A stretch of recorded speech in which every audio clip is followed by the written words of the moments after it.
So you are, quote unquote, a TikTok star, yes? Would that be accurate to say? Fabulous. I guess. Yeah. Okay. You are someone who's like me, who has a very common name, but spelled just a little bit differently. Does that super impact your life? Because it's probably like makes my life like 10% more difficult. It's not a real problem, but it's like kind of a problem. It causes more issue for me in that I get very frustrated if someone spells Lucas with a C. I get very, very, put it to you this way, if they consistently don't, I don't speak to them very much longer. I'm the same way. There was someone, I don't want to say his name, but there's someone who consistently spelled my name wrong, and he did it a different way each time. And then he just straight up accidentally called me a different first name. I was like, are you trying to be annoying? I was like, yeah. Yeah, sometimes I'm like, are you trying to sabotage this relationship? Because it's a very simple way to do it, but very effective. So your name in like your Instagram and Twitter and like TikTok is Lukas T. Arnold. Was that like on accident, or like you just created that name, or were you trying to do like a Chad Michael Murray thing? A few months ago, I thought, I want all of my social media to be very, very uniform. I want it to all fit the exact same format. So you know my username in one place, you can just look it up somewhere else. And so it'll just have that uniformity. I love it. I feel like all the greats have the three names, you know? Like I said, Chad Michael Murray, Jonathan Taylor Thomas. Greats. Yes, all the greats. Chad Michael Murray is a great to me, okay? Freaky Friday, Cinderella, something, and what else? I bet Quentin Tarantino would consider that a legendary film. And all the hallmarks. Freaky Friday was a good movie. It was a solid film. Movie. Yes. Yeah. Solid film. See, you respect it. Lindsay Lohan at her best, honestly. It really was. Also, Jamie Lee Curtis. It was great. It was it was a good ass movie. Excuse me. I'm not with you, I lose my mind. Give me a sign. Hit me, baby. So you have like directly on your website like a shark headshot. It's like 3 different pictures you do the shark. Okay, I'm fascinated by that because I'm like, number one, did you have a shark stuffed animal that you brought with you? No. Okay, that makes me feel a lot better about that because we were going to have to unpack that. So did they have it in the studio? And what did you want people to see or think about you when they saw that? Because I love it.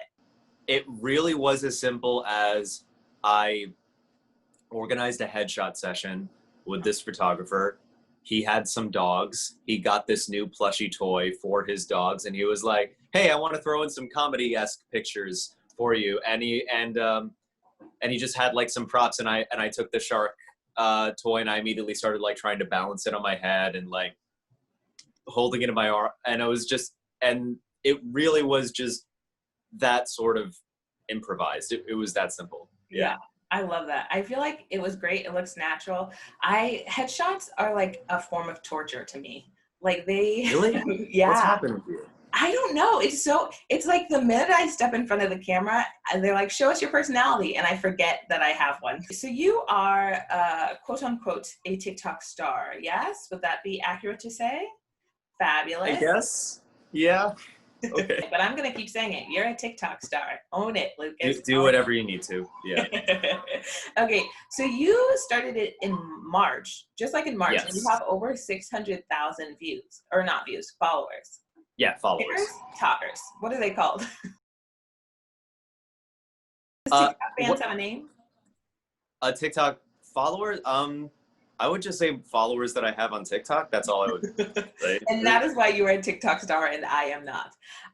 Cool. So wait, what was your first video that went viral? The first video I did that went viral, I would say it was a video, it was sort of a sketch that I made. It was auditions for Tiger King, the play, the stage play. And I basically just did a bunch of impressions of different people and characters auditioning to play Carol Baskin. So you're reading for the role of Carol Baskin, and take it away when you're ready. Hey, all you cool cats and kittens. Next. Hello there. Next. Hey, all you cool cats and kittens. Thank you. Next. Hello, all you cool cats and kittens. Next. Hello, lesser dogs. Oh, that's not exactly the line. I know more than you. Okay, next. Ooh, that's abrasive. Thank you. Next. Good news, all you cool cats and kittens. Next. You can start. I didn't hear a go. Next. Hey, all you cool catses and kittenses. My God, you're perfect. I try to post as much as I can, but I can be very inconsistent with it. That's fair. I have to ask you about your John Mulaney impression. I'm a savage, classy, bougie, ratchet, sassy, moody, nasty, acting stupid. What's happening? What's happening? I'm a savage. Is that something that you were doing before TikTok? Not before TikTok, no. No, It was clever. It started out because people that I would meet at open mics, they would just say that I had a Mulaney-esque delivery. Ah. And that even in some videos, they were like, people would be like, you kind of sound like John Mulaney, just like in the way I phrased stuff. And so I thought, let me actually try to do one. And so, yeah. And then I just put just a little bit of effort into it. And I think it came out pretty good. How did you discover that you do impressions? I feel like impressions in my head are a superpower because I cannot do impressions and like barely can do voices. I used to take the subway to elementary school. And I actually memorized the sounds that trains made before they rushed into the station. Like I would be waiting at the station outside at the train station with one of my parents, and either the F or the G train would come. And I learned over time that the G train made rhythms of 2 clacking on the tracks, and the F train made rhythms of 3. And so the G train, like this is the sound of the G train coming into the station. And the F train was this. And then it would rush in the station. And so I learned that over time. Yeah. And so if I could tell that it was a G train coming, I'll be like, Mom, what are you getting up for? It's only a G train.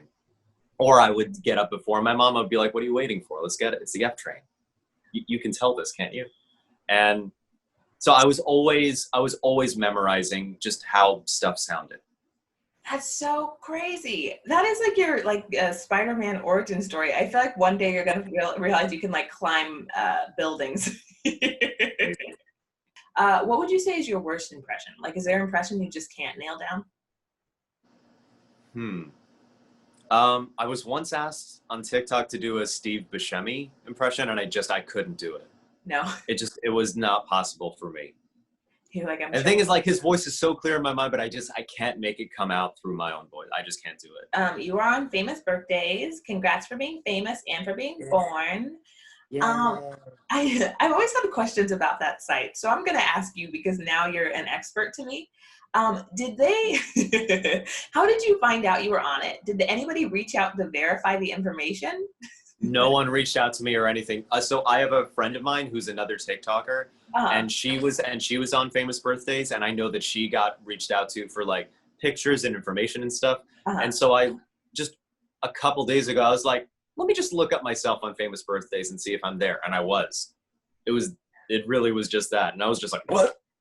It was weird. Yeah. That's awesome. Famous Birthdays feels like Wikipedia, but for millennials. Like it's much more fun. Well, the thing is, like, I think it's very skewed towards social media and TikTok because the number one person who's famous on Famous Birthdays, when I checked, was Charli D'Amelio, who's the most famous person on TikTok. She has the most followers. And I was like, in my opinion, no offense to her, but I was like, in my opinion, you're not more famous than Beyonce. And Beyonce was way down the list. No, that was it. Those were all my questions. Okay. You did it. You survived. Yay.